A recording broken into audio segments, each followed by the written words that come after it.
네 분의 교수님과 지금 생명 돌봄의 예술에 대한 발제를 다 들으셨습니다. 지금부터 돌아가는 시간부터 새로운 질문을 할 수 있는 그런 좋은 기회가 되셨으면 좋겠고요. 간단한 광고 말씀드리겠습니다. 식사하시고 들리셨던 그 작은 정원전 카페 갤러리에 한쪽 모퉁이에 도서들이 비치되어 있습니다. 저희가 올해 발간된 도서는 금액을 받고 판매가 되는데 저희 과호로를 비치를 했습니다. 그래서 보시고 필요한 그 책이 있으면 가져가셔도 되고요.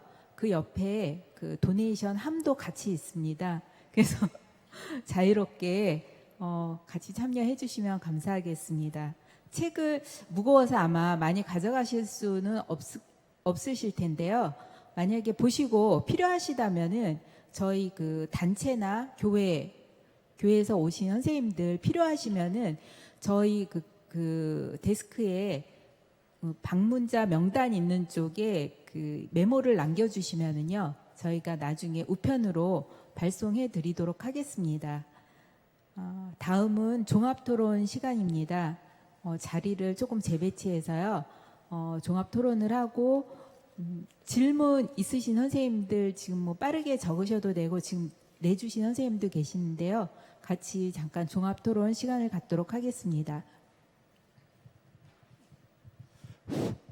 그 준비하시는 동안 광고 같이 제가 한 말씀 드리고 싶습니다. 아까 그 우리 소성덕 교수님께서 끝부분에 그 칼비니즘 for secular age라는 책, 그 에이드리안 책을 소개를 해주셨는데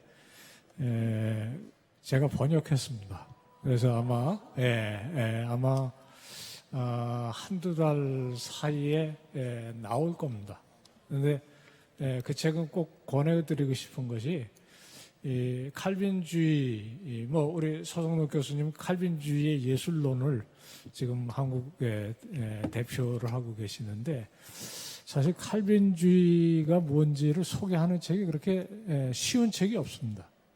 그리고 가장 걸작이 역시 아브라함 카이퍼가 100년 전에 프린스톤에서 칼빈주의에 대해 강연을 했던 그 칼빈주의 강연이라는 것이 있는데 그것이 아마 칼빈의 저작 이후에 최고의 책인데 어렵습니다. 아브라함 카이퍼는 글 자체가 뭐 실제로 19세기, 20세기의 사람이지만 르네상스 식으로 책을 써요. 그리고 그것이 일생의 모든 과업이 다 이렇게 응축된 책이라 한글 번역이 3종류나 있는데도 다 어렵습니다. 근데 이 칼비니즘 for secular age, 제가 세속 사회를 위한 칼빈주의라고 번역을 했는데 그 책은 칼빈주의 강연이 원래 칼빈주의 세계관으로서 칼빈주의, 칼빈주의 정치, 칼빈주의 예술, 칼빈주의 학문, 칼빈주의와 미래 이렇게 그 5곡지의 강연을 해설하는데 바로 우리 시대에 저와 비슷한 사람들이 아주 쉽게 해석을 한 그런 칼빈주의에 대한 아마 제일 쉬운 뭐라 그럴까 해설서가 아닐까 싶어요. 그래서 제가 그 책을 미국에서 받자마자 이 책은 번역해야 되겠다 그랬는데 마침 한 달 후에 아는 출판사에서 저한테 의뢰를 해와서 번역한 지는 1년이 넘었는데 지금 좀 출판이 지연되고 있고요. 아마 올해 연말 안에는 나올 거라고 생각하는데 그 안에 그 칼빈주의 예술이라는 아주 100년 전에 쓴 좋은 글을 바로 그 에이드리안이 채플린이 그 해설을 했고 칼빈주의와 정치는 그 남편이 있는 이제 존 채플린이라는 친구가 뭐 제가 연구소에 있을 때 다 같이 일했던 친구들인데 너무 좋은 글이라 제가 좀 너무 반가웠습니다. 고맙습니다. 책 소개였습니다. 책 나오는 대로 저기 아트미션에서 함께 좀 구입해가지고 공부하고 그랬으면 좋겠습니다. 자, 지금까지 이 네 분의 발제를 들었습니다. 지금은 이제 종합 토론 시간이고요. 그래서 오늘 저기 이게 사실 이 세미나 듣는 게 굉장히 그 피곤한 일인데요. 이 집중을 많이 해야 돼서요. 그래도 아주 이렇게 오래 이렇게 남아 계시고, 그래서 저는 이 세미나 할 때마다 그런 생각이 듭니다. 이 준비를 참 많이 해야겠다. 그리고 그런 엑기스를 여러분들이 오늘 이 세미나를 통해서 아마 들으실 줄로 이렇게 생각이 됩니다. 사전에 이 질의를 받았습니다. 그래서 순서를 이제 질의를 한번 쭉 읽고, 그다음에 현장 질의하실 분 현장 질의하시고 마무리하면 어떨까 싶은데 괜찮으시겠습니까? 네. 자, 그러면 이제 먼저 신국원 교수님께 우리 유경숙 전도사님의 질의를 이제 제가 읽도록 하겠습니다. 하나님의 뜻을 거역한 두 가지 이제 질문입니다. 하나님의 뜻을 거역한 오만한 자율적 문화 속에 탐욕과 무절제한 생활 방식, 소비 자본주의의 물씬 숭배적 사상이 우리로 하여금 안식하지 못하도록 한다고 9페이지에서 말씀하셨는데요. 예술가들이 스스로도 안식하고 예술가로서 소명을 통해 다른 사람들이 안식을 도울 수 있는 방법이 구체적으로 무엇이 있을까요? 이렇게 질의를 하셨고요. 두 번째 질문입니다. 기독교적 생명 문화에 대한 올바른 인식을 가지고 삶 속에서 지속적으로 실천하는 건 쉽지 않을 것 같습니다. 편리성 때문에 생태계를 파괴하는 일이 매일 우리 자신을 통해 계속 일어나고 있는데요. 어떻게 개인과 교회가 인류 공동체를 위해 작은 실천부터 꾸준히 이어갈 수 있을지 고민됩니다. 어떻게 생각하십니까? 이런 이제 질문이 있었습니다. 네, 굉장히 어려운 질문이시고요. 뭐 조금 전에 우리 서 교수님 말씀하셨지만 저는 이 아트 포럼에 와서 제일 감동을 받는 게 이 시간입니다. 저희 학회를 이렇게 하루 한다 그러면 이 시간엔 거의 없거든요. 그런데 우리 아트 포럼은 뭐 보면 거의 100% 이 시간에 앉아 계시고 또 이런 질문을 해주셔서 제가 답변 못하는 거는 숙제로 안고 가겠습니다. 예. 기독교 생명 문화에 대해서 뭐 저희 지금 공부를 하는 중인데 어차피 지금 뭐 예술을 떠나서 생태계 파괴를 적어도 회복까지는 못해도 지금 파괴되는 속도를 지연을 시키려면 해야 되는 것은 뭐 굉장히 뻔합니다. 자발적으로 불편한 삶을 받아들이는 거라고 생각하고요. 이거는 제가 시민운동 속에서 늘 같이 해왔던 운동입니다. 자발적 불편운동이라고 예를 들어 조금 더 더위를 견디고 조금 더 하이테크가 아닌 로테크로 살고 그러면서 그런 남다른 삶을 통해서 나 중심적이고 편리 중심적이고 그 다음에 그것을 하기 위해서 생태계 파괴나 자연의 이 훼손이나 이런 것들을 신경 안 쓰는 삶에서 다른 삶 쪽으로 가는 겁니다. 이거는 나는 자연인이다 이런 식의 어떤 쇼케이스가 아니라 실제로 우리 크리스찬들부터 조금 더 자발적으로 이 생명을 돌보는 그런 모습의 삶으로 가는 것이고 예술도 화려하기보다는 하여튼 소박하면서도 메시지 있는 삶으로 가는 것인데 아마도 그런 것이 이 첫 번째 물어오신 안식과도 관계가 있다고 생각합니다. 그러니까 안식은 그냥 쉬는 것이 아니라 우리 나 교수님 오늘 뭐 강의 핵심처럼 샬롬인데요. 샬롬은 첫째 하나님과의 관계 속에 기독교 신앙의 가장 핵심은 결국은 관계인데 하나님과 사이의 평안과 구원의 안식도 있어야 되지만 사실 우리가 교회 생활에서도 같이 신앙생활하는 사람과 불편하면 예배고 뭐가 다 의미가 없잖아요.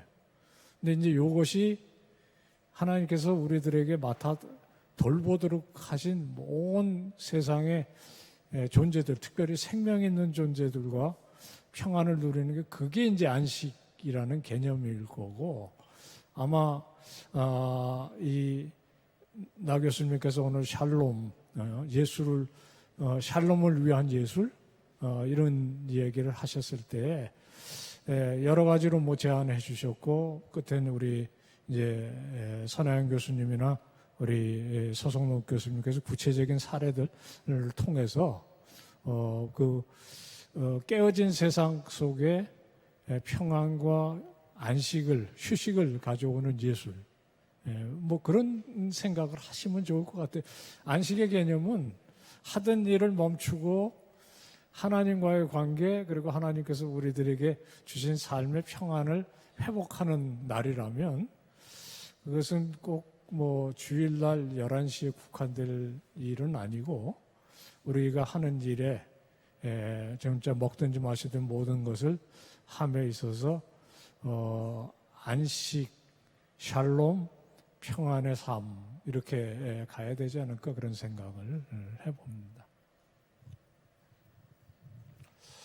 네, 말씀 감사합니다. 그 다음에는 이제 선하영 교수님께 질의가 있습니다. 질의자는 밝히시진 않으셨고요. 질의 내용은 이렇습니다. 무너져 버리고 황폐해진 세상을 세우는 존재인 크리스천 예술가에게 문화에 대한 바른 이해, 소명에 대한 인식, 사랑하는 마음 외에 무엇이 필요하고 어떤 태도를 가져야 할까요?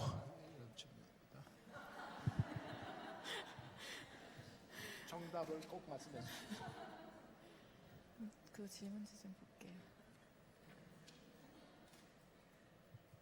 문화에 대한 바른 이해, 소명에 대한 인식, 사랑하는 마음. 저는 말씀과 기도라고 대답하고 싶습니다.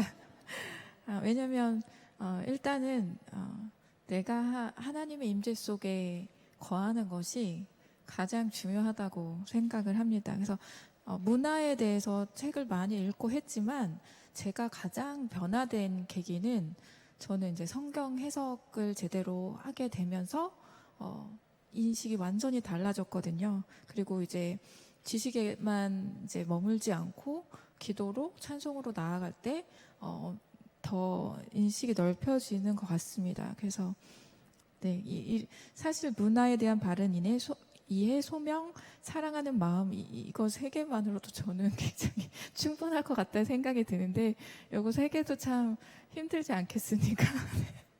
네, 어쨌든 좋은 질문 주셔서 감사합니다. 네. 답변이 제대로 됐습니까? 안 됐으면 추가 질문 들어가기 전에 다음 질문이 있어서 조금 진행하도록 하겠습니다. 장지 교수님이 라영환 교수님께 질의가 있답니다. 현장에서 하시겠다고요? 마이크 좀.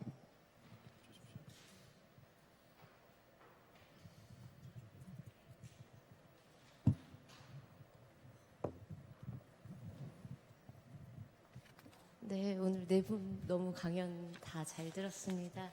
저 라영환 교수님께 오늘 이제 주신 얘기들 너무 잘 들었는데요. 이제 멈춤이라는 되게 키워드가 마음에 깊이 와닿은 것 같아서 교수님께서 생각하시는 멈춤의 의미는 어떤 건지 한번 들어보고 싶습니다.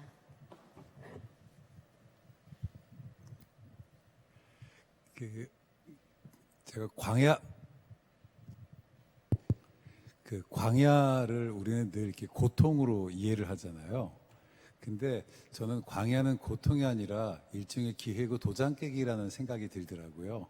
그러니까 지금까지 내가 던지지 못했던 질문을 던져보게 되고 나의 경험도 의미가 없어지고 그런데 그 과정 속에서 새로운 경험들하고 새로운 체험들을 하면서 저는 이스라엘 광야 생활을 보면 그들은 점점 근육이 커갔던 것 같더라고요. 어쩌면 오늘 우리들이 보내는 이 시간들이 저는 그런 시간이 아닌가 싶어요.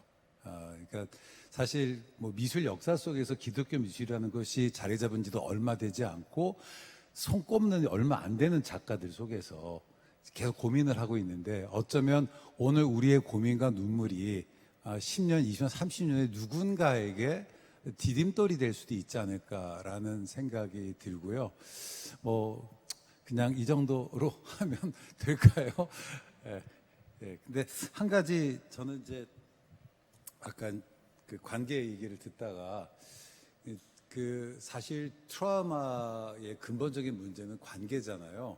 근데 결국에 죄와 속성이 똑같더라고요. 그러니까 관계의 왜곡에서 결국 죄도 생기고 트라우마도 생기는데 저는 그런 면에서 이제 그런 고민은 이제 아직까지 이미 미학이라는 고민도 해봤는데 우리가 그럼 기독교 예술을 하는 사람들이 관계를 어떻게 담아낼 수 있을까? 이걸 통해서 이 왜곡된 관계를 어떻게 해볼 수 있을까? 뭐 이런 고민들은 좀 되고 그냥 또 역으로 제가 작가님들에게도 여쭤보기도 싶기도 하고 좀 그러기는 했습니다. 대답은 안 하셔도 됩니다. 자, 다음 질문은 우리 정경미 전 회장님께서 이 현장 질의를 해주시겠답니다. 예, 네 분의 교수님께 정말 오늘 감사드린다고 말씀드립니다. 그동안 21회라고 하셨는데요. 그냥 이 자리에서 지금 제가 느낀 것은 주님이 일하시네. 딱 그 한마디입니다. 정말 우리의 어떠함에도 불구하고 지금 네 분의 그런 연구들이 하나로 이렇게 자꾸 연결되어 가고 깨어지고 그리고 자라간다는 그런 느낌이 너무 제 마음에 울컥하게 감동으로 다가왔습니다.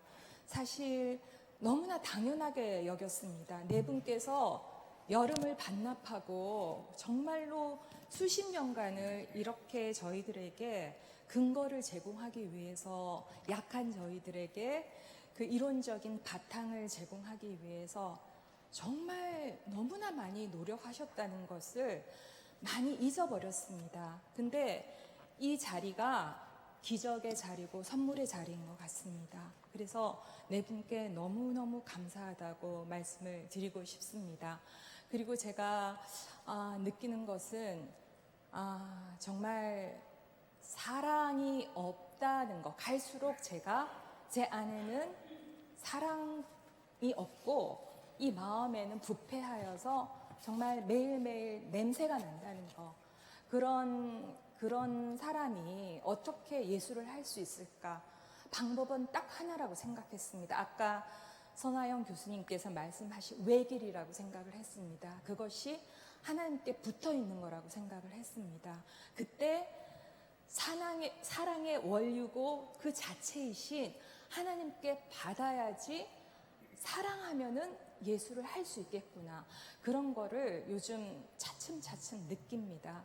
그래서 제가 가진 지식, 제가 가진 전문성, 달란트 그런 거보다 더 우선되는 것이 하나님께 붙어서 정말 잠잠히 그 사랑을 받아먹는 것. 그래야지 그 먼지 한 톨만한 그 예술이라는 이름으로 이 사회에 뭔가를 정말 숨을 쉴 수 있지 않을까 그런 생각이 듭니다. 정말 네 분께 정말 너무너무 감사드려요. 울컥하고 그리고 너무나 많은 것들을 매년마다 이렇게 던져주셨어요. 예술거리를 던져주셨는데 너무 강팍해서 그거를 생각해보지도 않고 막 그런 생각인데요. 선생님께 정말 우리들에게 너무 가슴 아프고 너희들 왜 그러니 한번 정신 좀 차리고 한번 들어볼래? 그런 말씀을 듣고 싶어요. 어떻게 그렇게 고집이 세고 남의 말을 안 듣니? 그 많은 보석 같은 그런 것들을 던져줬는데 왜 그렇게 고집이 세니? 저는 그런 생각이 막 들더라고요. 그래서 지금 25주년 기념으로 다시 시작하고 다시 한번 할 수 있는 기회를 얻은 것 같아서 저는 감사를 드립니다. 허정록 선생님께 질문을 드릴게요. 답답한 마음. 거기서 하시죠. 왜 앞에서 나오세요? 아니, 여기 있습니다. 듣고 싶어서요. 저 있습니다. 저희들에게 작가들에게 25년이나 같이 왔는데 왜 그렇게 답답하냐고, 그렇게 많이 던져줬는데 그렇게 왜 못 먹냐고, 그런 그 말씀을 좀 해주세요. 제가요? 네. 아니 목사님들이 많이 계시는데 그거는 되게 그런 일은 목사님.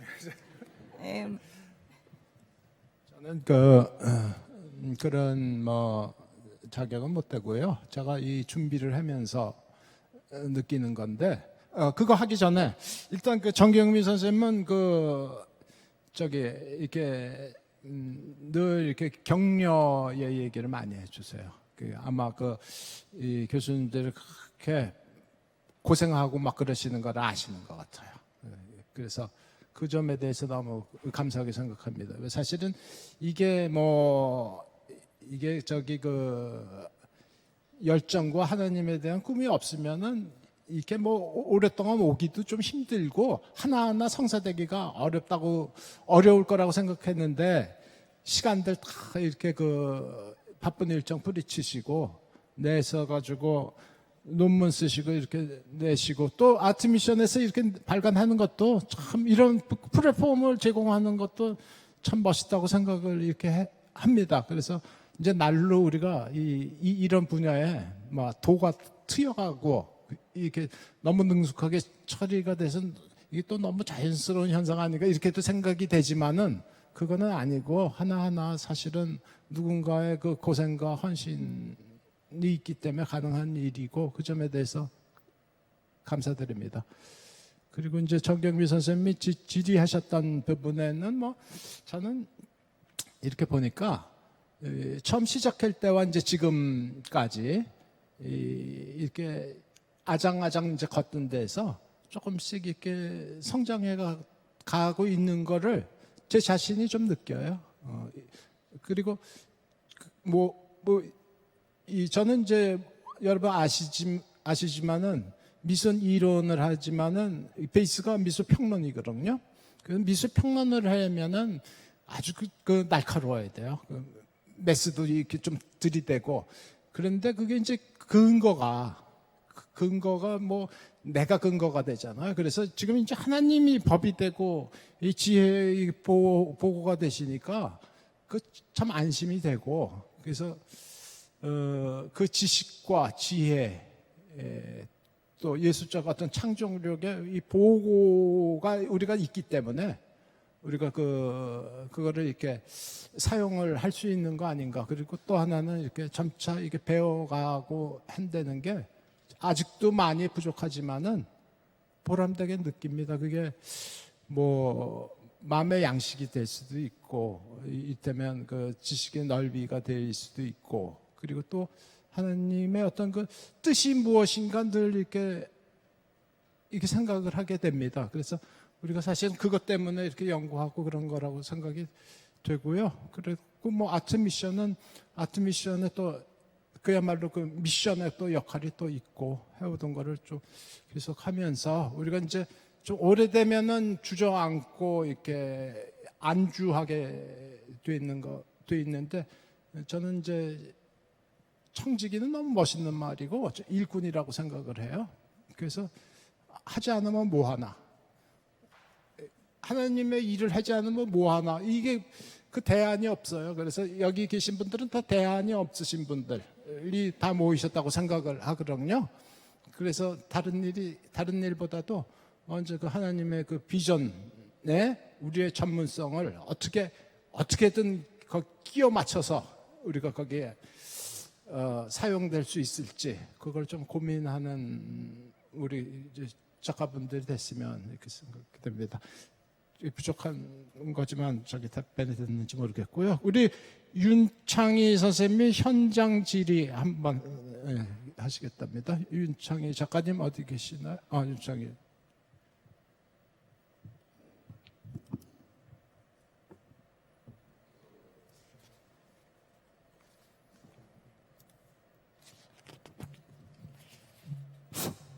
예, 죄송합니다. 제가 그 질문을 쓰긴 했는데 너무 간단히 써가지고, 우리 교수님들이 좀 이해를 돕기 위해서 제가 직접 질의를 하는 걸로 이렇게 하겠습니다. 저는 임마누엘 미술손교회 회장으로 있는 세영화가 윤창기 권사입니다.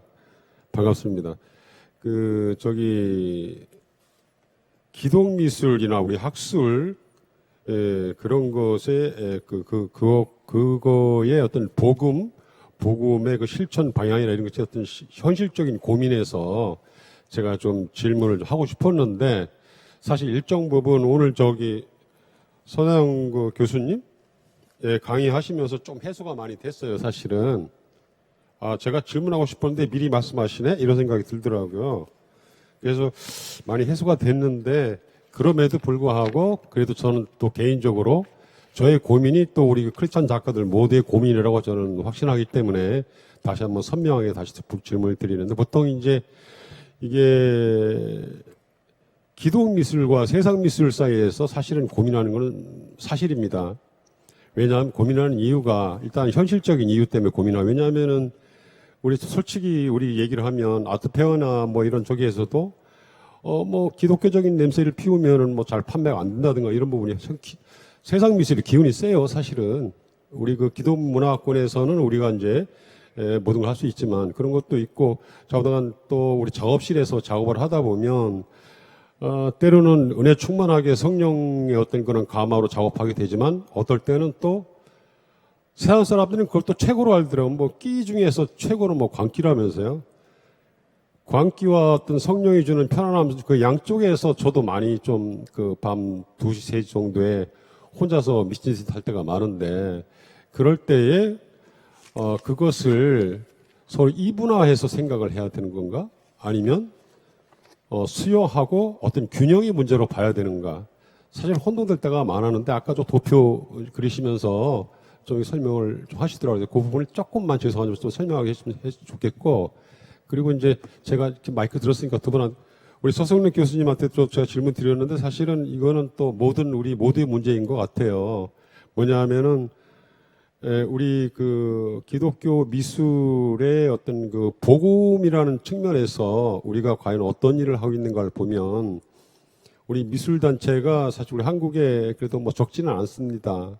아는데, 정작 영향력 있는 단체에서는 사실은 인정을 못 받고 있는 그런 부분도 있어요. 예를 들어서 한국미학 같은 경우는 서양화단에 예를 들어서 4만 명이 총 인원이라고 그러면 내가 보면 과반수가 서양화 작가들인데, 서양화 작가 중에서 한 70%가 저는 크리스찬으로 보고 있거든요. 솔직히 제가 물어봐도, 제가 또 그쪽 일을 하기 때문에. 그런데 정작 기독교 미술 분과만 없어요. 불교 분과 있습니다. 미술 분과 있고, 심지어는 또 이슬람이나 다른 저쪽에 동남 그쪽 뭘 만들려고 하는 이광수 그 양반이 또 그런 움직임도 있어요. 근데 기독교 미술 분과만큼은 그렇게 제가 애원하고 생겼는데도 아직 없습니다. 그런 부분에 있어요. 어떤 뭔가 어떤 미술계 내에서의 어떤 시스템, 어떤 생태계의 어떤 지형도 이런 부분에 있어 우리가 어떤 일을 해야 되는가, 이런 부분이 사실 고민이 되더라고요. 물론 저는 나름대로 준비를 하고 있습니다. 이상입니다.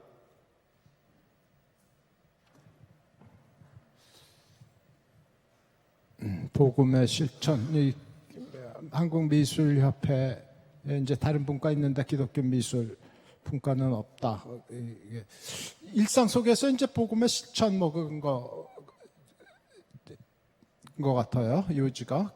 저는 미술, 기독교 미술이라는 거는 그냥 우리가 붙이는 이름이고, 그냥 없어도 상관없겠다 이런 생각을 합니다. 기독교 미술 자체가 하나님이 주신 선물이에요. 하나님이 주신 선물이거든요. 그래서 기독교 자를 붙이면 오히려 종교성이 강화될 수는 있겠다. 그것이 어떤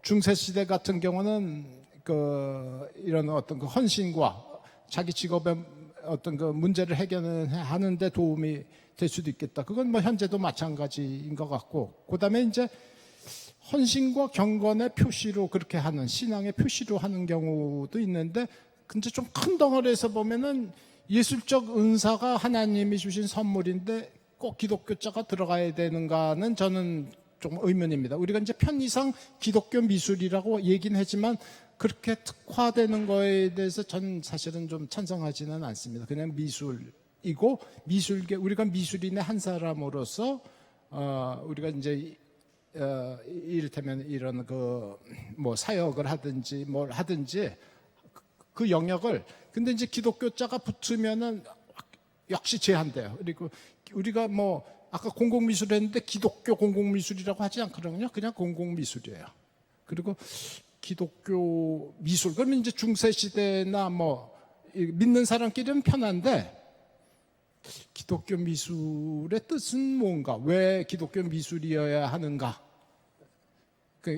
오히려 그 기독교 이런 거를 명시하지 않으면서 그리스도인으로서 그 삶을, 우리 삶 자체가 다 하나님의 그 섭리의 영역이고 간섭하시는 영역이기 때문에 굳이 그 안에 울타리에 갖고 있을 필요는 없겠다. 그리고 내 작품뿐만 아니라, 이건 좀 어려운 점이고 저도 저 숙제이기도 한데, 내 인생이 정말 그리스도인인가, 이런 이제 질문을 던지거든요. 그래서 저는 좀 이제 실망스러울 때가 사실은 많이 있는데, 이 기독교라는 게 이제 마음이 편한 거는 있고 이렇게 있는데, 불교 미술이 있으니까 우리 기독교 미술, 저는 그 하나님이 이 미술을 천지 만물을 하실 때 이렇게 니네들은 이 울타리 안에서 살라고 하시기보다도 세상을, 내가 지은 세상을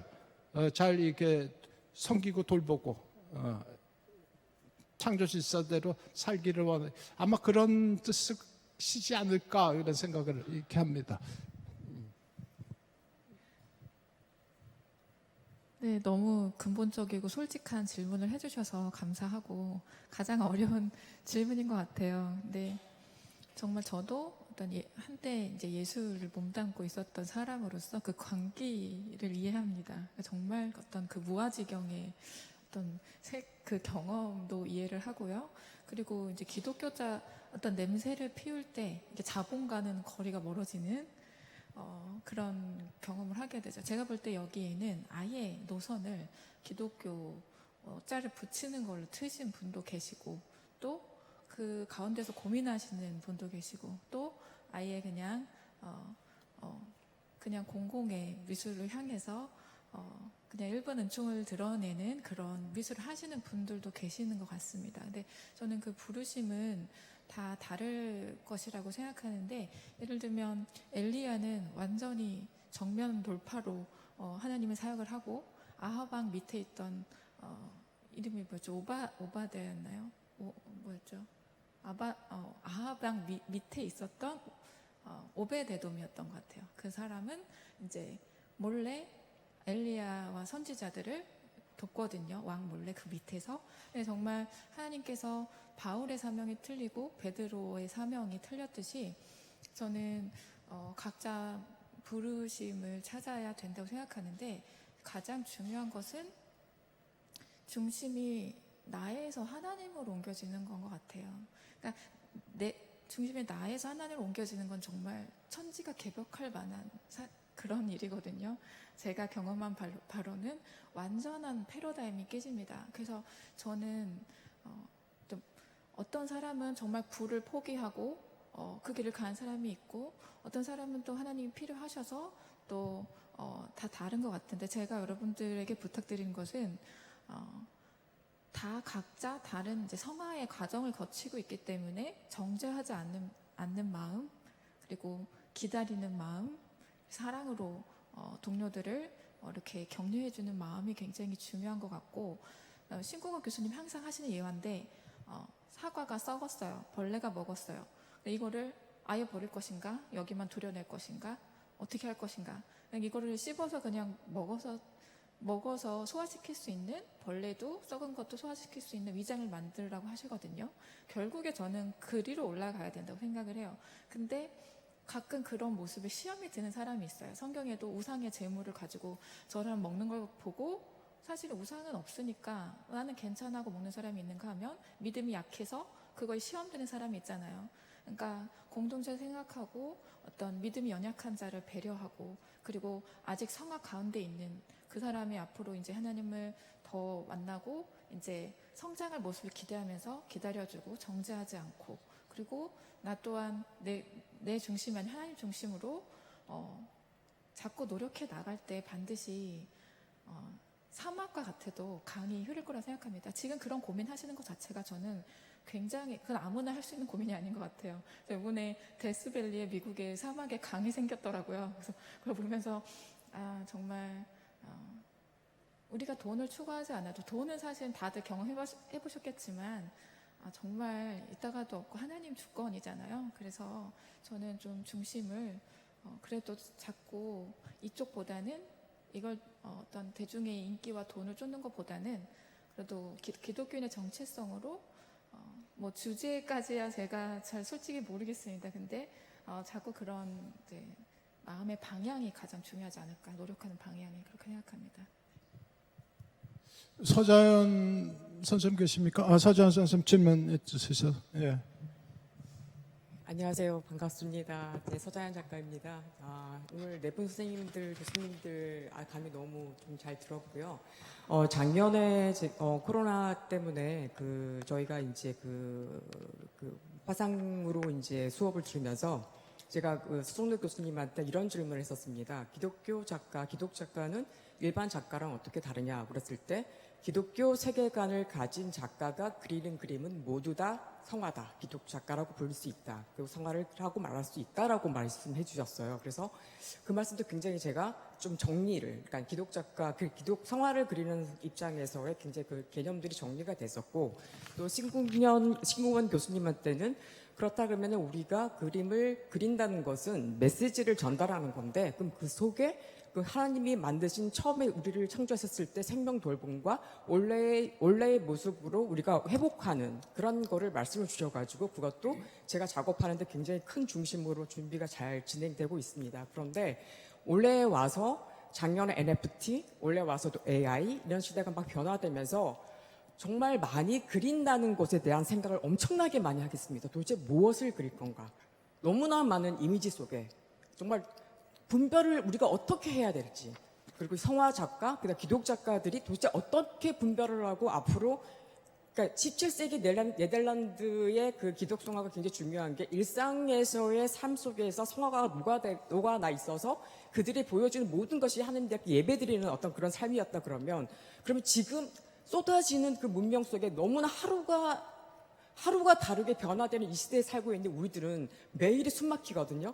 제가 시대를 읽어가는 속도가 조금 빠르고, 그래서 굉장히 많은 것들을 앞서 나간다고 생각하고 있지만 너무 버겁다는 생각, 도대체 이거를 언제까지 따라가야 되는지, 언제까지 이걸 계속 읽고, 너무 숨이 막힌 이 시기에서 그러면 하나님 자녀로서 현대성화를 그리는 작가들한테 방향 제시가 있다면 굉장히 도움이 될 것 같다는 생각이 들었습니다. 오늘 말씀 너무 감사드리고요. 저희가 작가들이 분별할 수 없으면 이 작품을 메시지 자체도 세상하게 분별함을 줄 수 없다고 생각이 듭니다. 그래서 네 분의 교수님들한테 어떤 작품을 그려야 우리가 지금 기존 해왔던 대로 똑같이 하라고 하기에는 시대가 너무 빨리 변하고 있습니다. 네, 말씀 부탁드리겠습니다. 네. 먼저 하시죠. 나중에 갑자기 질문은 다른 분한테 한 것 같은데 대답을 제가 하게 돼서 그러게요.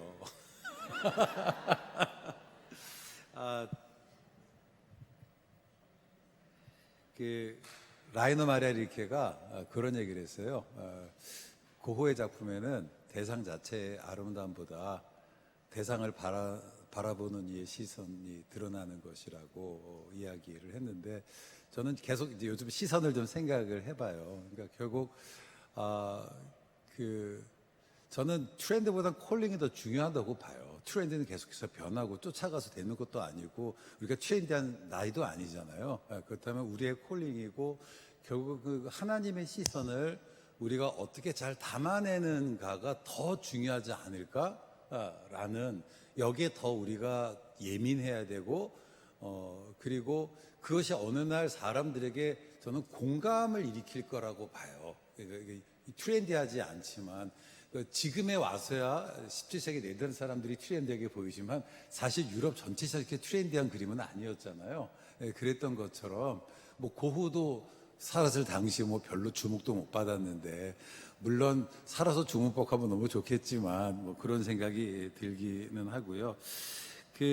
전 다시 관계 얘기하면 아가서에서 너는 참 존귀한 자다, 귀한 자다, 이 현대들이 가장 느끼는 그 절망감들이 있잖아요. 근데 우리가 어쨌든 우리의 작품들을 통해서 사람들에게 하나님 신으로 보여주고 위로를 해주면 참 좋겠다라는 생각은 해요. 아까 스탑 얘기하다 놓쳐가서 했던 거, 저는 지금 용기가 필요한 시기 같긴 한데, 용기는 두려움이 있어야 생기는 거잖아요. 두려움이 있어야 용기가 생기는 것 같고, 그리고 용기의 근원은 콜링이더라고요. 다시 좀 콜링으로 돌아가서, 제가 그 작품 활동하는 사람이 아니라 NFT 잘 모르겠고요. 한 가지는 이럴 때수록 좀 더 본질로 돌아가서 우리를 향했던 그 부르심, 또 내가 처음에 이 길을 걸어보자 했던 나의 부르심을 한 번 더 좀 다시 한번 다짐해 보면 어떨까라고 하고, 그리고 전 솔직히요, 크리스찬 예술가들이 제일 정직하고, 아니 제가 좀 아는 사람들이 직업과 소명 고민 안 하거든요. 교수들이 직업과 소명 고민 안 해요. 지금 해마다 이거 고민한 사람들은 미술가들밖에 없어요. 여러분 훌륭하신 분들이에요. 저는 오히려 격려하고 싶고요. 제가 이렇게 앉아서 발표를 해야 되나, 내가 들어야 되는데, 이런 생각이 들어요. 저는 오늘은 초반부터 제가 그냥 격려하고 싶어서 왔습니다. 여러분 힘내시고요, 용기 내시면 되겠습니다.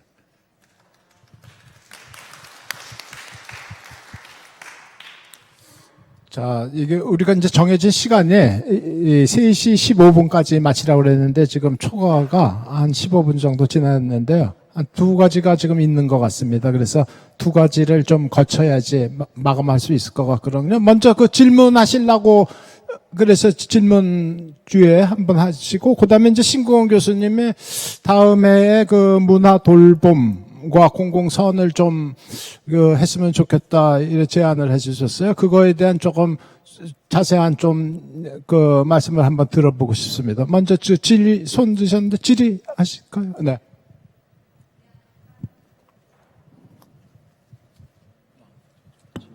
작가님 질문에도 많이 공감을 하고, 제가 들으면서 이제 아까 서 교수님한테 좀 여쭤보고 싶었던 것들이, 아까 공공미술 얘기를 하셨는데, 그리고 기독교 미술 자체에 대한 거를 너무 광의로, 그러니까 모든 예술이 하나님께서 달란트를 주셔서 전체를 보고 어떻게 보면은 선하고 아름다운 것이 뭐 예술이고, 그것이 이제 하나님 안에 있기 때문에 기독 미술이라는 게 굳이 필요 없다고 하셨는데, 제 소개, 저는 이제 삼위선 회원이고 추상 화가인 카나 작가이고요.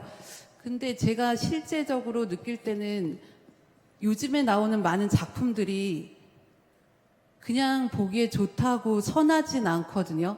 그리고 어마어마한 어떤 매체들을 통해서 소위 인기 있는 작품이나 어떤 이렇게 영향력을 많이 끼치는 작품들이 선해 보이지만 더 악하고, 더 말도 못하게 성경적으로 어떤 식으로 본다면 오히려 강명의 천사를 이렇게 뒤집어 쓴 그런 작품이 너무나 많은데, 그런 것들에 대한 구분이 사실은 앞으로의 기독교 미술에 대한, 저는 오히려 기독교 미술이 더 대안을 갖고 나가야 된다는 생각이 들거든요. 반대로. 그러니까 기독이라는 걸 써서 사람들이 이걸 거부하거나 어떤 식으로는 될 수 있지만, 지금 시대에서는 더 구분이 필요하고, 그러니까 중세 시대에 우리가 알고 있는 뛰어난 예술가, 뭐 미켈란젤로 이런 수준의 중세 시대이기 때문에 기독교 미술이 아니라 지금 현대에 필요한 컨템포러리 기독교 미술인이 필요한 시점이라고 저는 오히려 생각을 하는데, 아까 말씀해 주신 거 보고 제가 저는 의견이 달랐고,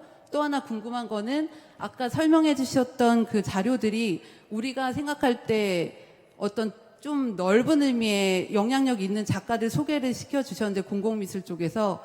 근데 저는 여기 포럼에 이제 좀 상황이 여러 가지가 힘들어서 힘들게 왔을 때 기대했던 거는, 지금 전 세계적으로 어떤 영향력이 있는 크리스천 컨템포러리 작가들에 대한 정보나 그런 게 있을까? 그러니까 그런 하다못해 그 작가가 나는 기독교 예술인이야 이게 아니라 진짜 아까 말씀하셨던 교수님이 기독교 가치관이나 세계관이 누가 봐도 드러나는 그런 작가가 뭐 전략적으로 그걸 나는 기독교 크리스천 아티스트다라고 말하지 않아도 누가 봐도 이 사람의 작가 안에는 작품 안에는 작가 안에 성경이나 이 가치관이 딱 들어있는 작가가 있을까? 그러니까 제가 그게 너무나 궁금했거든요.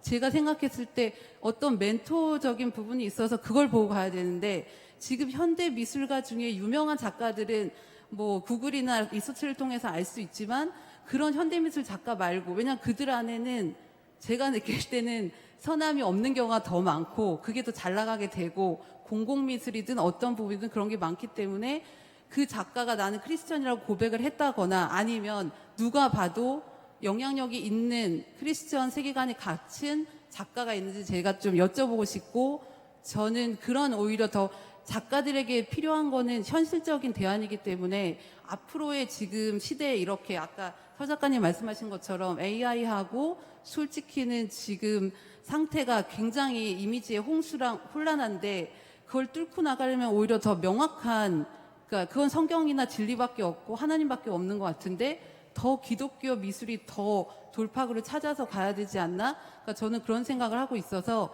앞으로 기독교 미술의 키워드가 될 수 있는 이제 성경은 당연한 거고 그거 말고 그런 키워드를 좀 실제적으로 작가들한테 제시해 주실 수 있는지 이제 그걸 좀 여쭤보고 싶었습니다.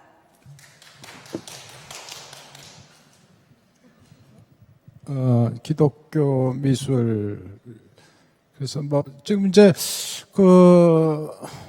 좀 논의해야 될 항목들이 많이 있는 것 같아요. 그래서 제가 오늘 발표에서 대안을 조금 제시 잘 못했다는 생각이 드네요. 들고 기독교 미술인데 글쎄 그거를 꼭 명시를 해야지 되는가? 저는 이렇게 구획화되는 거를 조금 약간 경계하고 있어요. 그래서 성화라는 말도 제가 안 쓰고 기독교 미술이라는 말도 안 쓰고 세속 미술이라는 말도 쓰질 않거든요. 근데 이제 처음에 그러니까 이 처음으로 좀 돌아갔으면 좋겠어요. 이 예술적 선물은 믿는 사람에게나 안 믿는 사람에게나 다 준 거거든요. 그러니까 우리는 이제 크리스천이니까 크리스천의 미술을 하는 거죠. 편의상 그걸 붙이는 것이고, 그리고 이제 뭐 불교도는 불교도대로 제가 그걸 뭐 못 쓰게 하는 그런 권리까지 있는 건 아니고 본인이 쓰고 싶다면 쓰는 거고 그렇지만 저는 그냥 한 명의 아티스트로서 그리고 하나님의 그 말씀을 따르는 자녀인데 예술가로서 참여하는 것이 좀 좋지 않을까 이런 생각을 가져요. 세상에는 뭐 이렇게 굉장히 찰스 질서에서 어긋나는 것도 있지만 배울 것도 많이 있어요. 유명하고 뭐 훌륭한 뭐 미술사에 나오는 작가들에게서 거기 크리스찬을 이제 꼽는 데는 있긴 있겠죠. 굉장히 이제 희귀하겠죠. 그래서 오히려 믿는 사람보다 믿지 않는 사람에게 은사를 더 크게 주셨다는 생각에 저는 공감해요. 예, 기독교 강요에 나오는 건데, 그래서 그 뜻은 왜 그러면은 믿는 사람에게 은사를 덜 주셨는가? 많이 주셨겠죠. 잠재력이 있는데 그거를 발휘할 수 있는 이제 어떤 토대나 이 환경이 이제 제공이 안 돼서 그랬을 수도 있고, 그리고 또 이 예술적 삶과 또 우리 삶 속에서 이 창조적 삶이 또 있어요. 그래서 그런 점도 좀 고민이 되고 하긴 했는데 제가 이제 발표한 거는 좀 시각을 좀 넓히자. 사회에 좀 참여하고 문화에 참여하고 생명 참여를 하자. 이런 좀 원론적 인 거예요. 그러니까 뭐 구체적인 그런 거는 아직 제가 이제 공부가 안 돼서 그건 좀 미흡하게 느끼실 수는 있겠는데, 그런데 내 때로는 좀 떼고 하는 게 좋겠다. 하는 거예요. 한 명의 예술가로서 하자. 예술가로서. 근데 좀 다른 예술가예요. 저 사람은 가만히 보니까 비밀이 많아요. 일반 작가가 알지 못하는 비밀. 예. 그게 작품을 풀면서 더 궁금하게 이게 돼가고 그런 연구를 요즘에 그 제임스 스미스인가 그분이 많이 그 얘기를 하시던데 그 좀 눈여겨볼 부분이 있다고 생각이 됩니다. 자, 그래서 이제 마지막으로 우리 그 시간이 다 됐습니다. 그래서 제가 사실은 여기 적어놓기는 라영환 교수님께 아직과 이제의 미학을 조금 얘기하시려다가 시간이 부족해가지고 그거 하나만 여쭤봐도 되겠습니까? 예. 아까 아직과 이제의 미학이라는 표현을 쓰셨나요? 안 쓰셨어요? 썼어요. 그거 궁금해서. 예. 그거 여쭤본 다음에 신공호 교수님 말씀해 주시면 되겠습니다. 그냥 요새 계속 신학자라서 고민하는 건데 기독교인이 결국 이중 시민권이 있잖아요. 그리고 이미 이루어진 그런 아직 이루어지지 않는 하나님 나라 사이에서 살아가는데 그거를 우리가 그냥 신앙 고백으로 아니라 우리 예술적 감성을 어떻게 풀어낼 수 있을까를 같이 고민하고 싶었어요. 그래서 제 발표가 아니라 언제 한번 기회가 되면 같이 이야기하면서 그거를 좀 하면 이런 포럼이 아니라 앉아서 대화를 하면서 티타임처럼 그걸 좀 만들어내면 너무 좋겠다. 이게 그러면 좀 또 다른 시도가 되지 않을까라는 이 정도로만 하면 딱 좋을 것 같아요. 네, 아직 넘어가겠습니다. 예. 와서 제가 질문도 그러지만 같이 이렇게 발표를 하면서 많이 숙제를 안고 가는 편인데요. 오늘 이제 제일 결국엔 중요한 그 관심사이자 근본적인 그 질문이 기독교 예술이라는 것이 그 정체성이 뭐냐, 또 그걸 따로 그렇게 해야 되느냐, 이런 얘기였던 것 같아요. 제가 코로나가 시작된 이후에 우리 한국교회 좀 큰, 자기네들 표현은 아닙니다만 소위 초대교회라고 하는 교회 15교회 목사님들이 큰일 났다 생각해서 모임에 조금 섬기게 됐는데 바로 지난 월요일 날 이제 모임에 미국의 큰 대학의 전자공학을 하시는 그 교수님이 특강을 좀 하시면서 저는 특강이라고 생각하고 시작을 했는데 끝에 가니까 크리스찬 AI를 만드는 기획을 이제 얘기하시고 그 15교회는 여러분들이 이름 얘기하면 다 알만한 교회니까 거기서 250만 불 정도를 모금을 해주면 자기가 크리스찬 AI를 만들겠다. 그 이유는 딱 하나요. 지금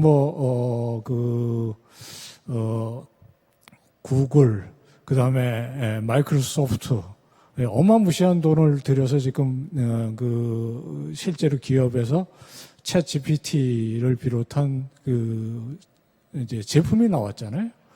근데 여러분들이 잘 아시는 대로 이 챗 GPT는 거기에 들어간 입력한 데이터에 기반한 답을 내놓는 거거든요. 근데 이제 하나님이 살아계시냐 그러면 기독교인들은 그렇게 얘기를 하는데 해가지고 이제 우리 애들이 이런 혼란 사항에 부딪히니까 적어도 크리스찬들은 믿을 수 있는 그런 어떤 크리스찬 AI가 필요하다. 제가 두 가지를 얘기를 하게 됐는데 하나는 우리나라에 이미 주님 AI라고 그 규모는 작지만 그런 거 물어보면 답변을 해주는 데 있다. 두 번째는 크리스찬인을 앞에다가 AI 앞에다가 형용사로 붙였을 때 그 크리스찬이라는 바운다리가 도대체 뭐라고 생각하십니까? 그거를 이제 이 AI는요, 여러분들이 잘 아시는 대로 데이터 구축이 최고의 관건입니다. 근데 그거는 어마무시한 돈과 사실은 그걸 뒷받침할 수 있는 이게 첨단 기술인데요. 그것을 가능하게 하는 데이터베이스는 속된 말로 노가다입니다. 예, 거기에 정말 막대한 인력을 어마무시한 돈을 퍼부어서 어떤 데이터를 입력하느냐가 관건인데 그거를 크리스찬이 요거는 되고 요거는 안 되고 하는 이야기를 하기 시작하면 결국에는 그거는 큰 그림에서 보면 작은 정말 구덩이에 방화벽을 치고 거기 안에서 크리스찬들의 데이터를 가지고 노는 소위 하위 문화가 될 가능성이 농후합니다. 교수님은 그거는 어떻게 해결하시려고 합니까? 답변 못 들었습니다.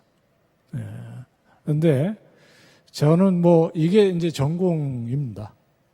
기독교 학문, 기독교 세계관 이런 얘기를 평생 씨름을 해왔고 공부하는 과정에서 제가 박사과정에 갔을 때는 기독교 철학이라는 걸 공부를 하러 갔는데 이게 이제 서구 교수님께서 하신 얘기하고 조금 통하는 내용이거든요.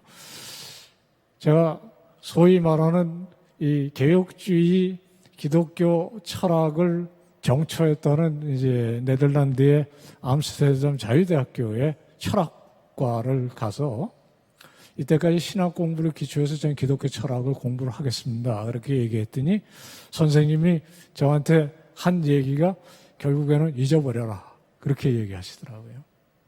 예. 기독교 철학이라는 건 따로 존재한다고 자기는 생각 안 한다. 저는 뭘 해야 됩니까? 그러니까 지금 철학계에서 가장 씨름하는 이슈를 잡아서 거기에 네가 알고 있는 기독교 신앙을 가지고 분별력 있는 논문을 쓰는 게 네 프로젝트다. 그렇게 얘기하시더라고요. 근데 제가 그 말을 이해하는데 2년이 걸렸어요. 1년 끝자락에 제 멘탈이 완전히 그냥 붕괴했습니다. 그래가지고 교수님이 1년 딱 되는 해에 가서 저는 미국으로 돌아가겠습니다. 왜냐하면 제가 떠날 때 저희 이 신학교의 선생님이 2년만 더 하고 너 공부하고 한국 가서 일해라. 그렇게 얘기하셨거든요. 근데 이제 긴 얘기를 짧게 말씀드리면 그 기독교 철학이라는 걸 공부하기 위해서 거기서부터 10년이 걸렸습니다. 그리고 끝에 제가 논문 쓴 거는 기독교 철학자에 대한 논문이 아니라 하이데거, 가다모라고 그 시대에는 가장 어떤 면에 철학계 안에서 씨름이 되는 이슈를 붙잡아서 그걸 제가 소화를 했어야 했습니다. 이게 이제 오늘 우리 사 선생님이신가요? 마지막 우리 선생님께서 지금 우리 눈앞에 있는 기독교 예술가의 좋은 모델 있으면 좋죠. 근데 제가 생각하기에도 제가 식견이 없어서 그러지만 그렇게 드러나는 사람이 없어 보이는데 아까 우리 나영환 교수님께서 요즘 공부를 많이 그 부분을 하시니까 17세기, 18세기에 그 프랑드르 또는 네덜란드 인근의 소위 종교개혁의 영향을 받아서 그것이 이제 일상생활의 미술로 나타났다는 여러 가지 예 중에 올해 네덜란드에서 그 전시했던 뭐라고 해야 되나 버미어 그 베르메르의 작품이 보면 거의 동시대인 렘브란트와 구별되는 것은 성화는 그린 적이 거의 없잖아요. 버미에는. 그러나 그 삶 속에서 또는 그림 가운데 제가 그 버미에의 그림들은 특별히 그 암스테르담의 라이크 뮤지엄 같은 데 걸려있는 그 하녀라는 그림은요. 제가 아우라가 있다는 걸 처음 그 그림 앞에서 느꼈습니다. 크지 않은 그림입니다. 요만한 그림인데 절대로 그 앞엔 그냥 지나가지 못합니다. 이 그림이 어떤 그림인지 모르더라도 색채나 그것을 그린 그 감성이나 이런 것들이 정말 사람을 끄는 감성인데 제 친구가 네덜란드 사람이 우리는 이거를 고린도전서 10장 31절이라고 부른다 그래요. 그 고린도전서 31장이 그런즉 너희가 먹든지 마시든지 부엌일을 하든지 이러는 거예요. 근데 아마 제가 생각하기에 저는 뭐 우리 이 서성록 교수님 때문에 제가 이 자리에 사실은 있는 거고요.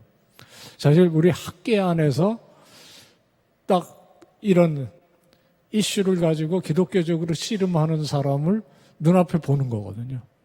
그리고 정말 빚도 없이 뭐 어떤 면에 명성도 없이 여기에 선생님의 삶을 드리는 걸 보고 저도 한 자락 돕고 싶어서 이 자리에 있는 거고요.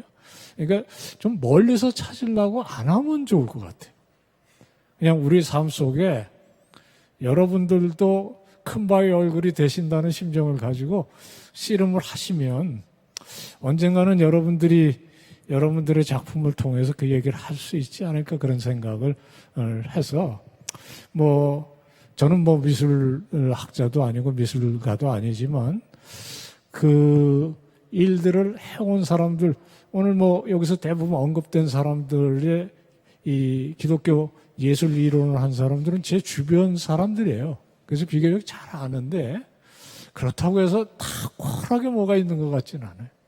그러니까 다 자기 현장에서 씨름을 최선을 하다가 보면 이렇게 정말 멀리 우리들에게까지 영향을 미치는데 재미있는 건요.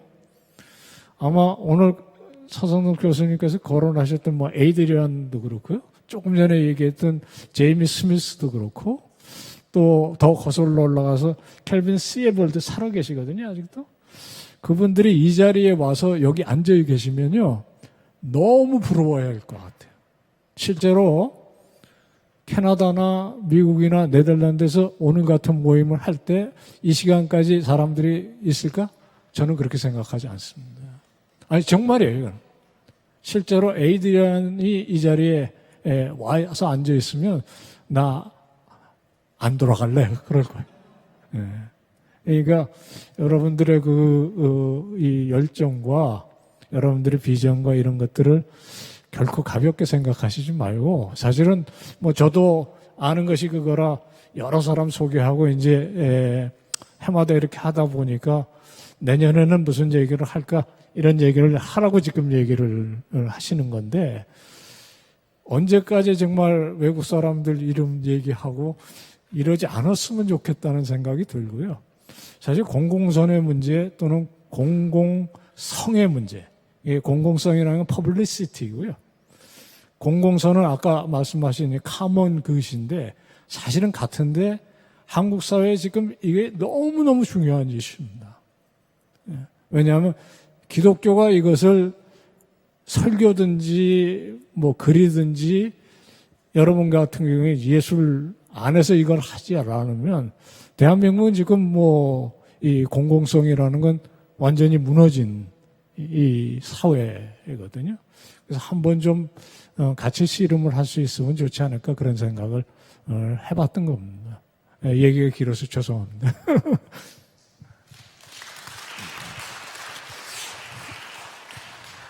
이제 거의 마무리될 시간이 가까웠습니다. 이 모임을 하면서 늘 이렇게 생각하는 거는 참 여러분들과 함께 있고 우리 다른 그 교수님들과 함께 이런 주제로 발표할 수 있다는 게 참 행복하다라는 생각을 합니다. 이게 굉장히 이 자리에서는 자기의 그 속마음을 좀 얘기해 신앙과 직업과 고민하던 문제를 함께 이게 풀어가고 뭐 답은 안 됐긴 하더라도 하여튼 뭐 암시라도 귀뜸이라도 된다면은 큰 그 도움이 되지 않을까 이런 생각을 합니다. 세 분 교수님들 아주 그 연구 발표해 주시고 이 책을 얼마나 읽으셨을지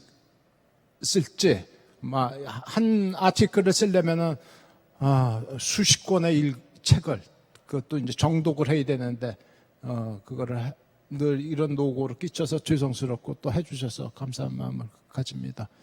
제가 이제 마지막으로 드릴 거는 10년 전에 이 브루킹스 연구소에서 발표 하나 했습니다. 거츠 40년 내에 세계를 이끌 주요국 4개국 거츠 독일이고요, 미국이고요, 터키, 투르키예고 사우스 코리아가 들어가 있습니다. 5 가지 이 요목을 들었습니다. 왜 한국이 거기에 들어가는가? 첫 번째 국민성, 근면하고 부지런하다. 두 번째 교육열, 공부와 이 씨름하는 우리의 이런 모습도 이 학구열에서 나오는 거 아닌가 이렇게 싶은데요. 그런 거 있고요. 그다음에 이제 그 해외 교포 이런 거 아주 750만 명이라고 그럽니다. 그리고 또 하나는 이 고도화된 그 전문 기술. 5 번째가 중요한데요. 프로테스탄트. 한국은 프로테스탄트가 있기 때문에 앞으로 40년의 이후에 세계를 이끌 4개국이 된다. 크리스찬의 도덕적, 영적, 정신적, 예술적 역량이 세계를 이끌 거라고 이렇게 봤습니다. 저는 아주 그 얘기 들으면서 어떤 때 일을 하면서 좀 지치고 이렇게 좀 쉬고 싶을 그런 요령 필 때가 있지 않습니까? 그 말을 이렇게 딴 건 기억 못해도 여러분 거치를 기억하십시오. 거치를 기억하시고 우리나라의 프로테스탄트가 이제 지금 욕을 실컷 먹고 있기는 하지만은 네, 우리 개신교 또 이 신자들 때문에 우리나라가 세계에 우뚝 서는 그날이 이제 오지 않을까 이런 그 기대를 갖고 있습니다. 자, 마지막으로 우리 천 회장님 나와서 폐회사 해주시겠습니다. 김정희 회장님. 예, 말씀 감사합니다. 교수님 잠깐 저희 단체 사진을 찍어야 돼서요. 한 1분만 앉아 계셔 주셨으면 감사하고요. 저희 그 크리스찬 아트 포럼 올해 이 자리에는 각 교회의 미술인 선교단체 선생님들이 오셨고, 그다음에 기자 선생님들이 오셨고요. 그다음에 저희 포럼을 관심 있어서 또 자발적으로 참여해 주신 여러 선생님들이 계십니다. 저희 이렇게 귀한 시간 오랫동안 같이 함께 해주셔서 너무 감사드리고요. 저희가 이제 종합토론을 마치면서 저희 아트포럼을 논의하면서 이렇게 무거운 마음을 가지려고 그런 건 아닌데, 그거는 이제 앞으로 더 나갈 수 있는 기회로 삼고서 많이 의문점이나 궁금한 사항이나 나누고 싶은 말씀이 있으시면요, 저희 작은 그 정원 전시가 돼 있는 갤러리에서 마지막으로 한번 투어도 하시고 말씀도 나누시고 그리고 책자 필요하시면은 예 가져가시면 될 것 같습니다. 이로써 오늘 2023년 아트포럼을 마치겠고요. 함께 자리해 주셔서 너무 감사드립니다. 네, 지금 사진을 찍어야 돼서요. 선생님들 다 내려와 주셨으면 합니다. 같이 앉아 계시고요. 예, 요것만 빼고.